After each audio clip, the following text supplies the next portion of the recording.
recognize Professor Ms. Nilofar Khan, our Chief Guest and Vice Chancellor University of Kashmir, Professor Dr. Ifat Shah, our Patron and Principal Government Medical College Srinagar, Professor M. Siva Kumar, President SOCA, Professor N.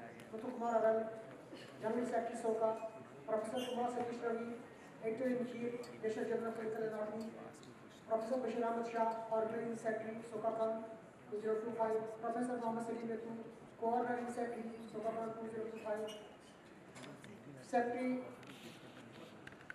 Mohammad Ashraf Thakab, Administrator State Hospital, GMC Srinagar, dignitaries of the DICE,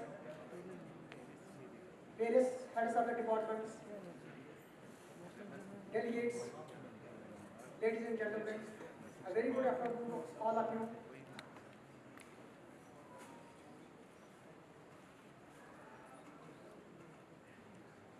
As it is with a great pride, profound humility and deep sense of responsibility that I welcome you all to the 13th International Conference of Society of Clinical Anatomists SOCA 2025. It is a historic occasion as this prestigious event is being held for the first time in the resplendent land of Kashmir, a region celebrated for its sublime beauty, rich cultural heritage and academic honors. As chairperson of this international conference SOCACON 2025 and head of the Department of Anatomy at Government Medical College Srinagar, I am deeply honored to host such an illustrious and diverse gathering of anatomists, educators, researchers and students from across India and around the globe. The theme of this year's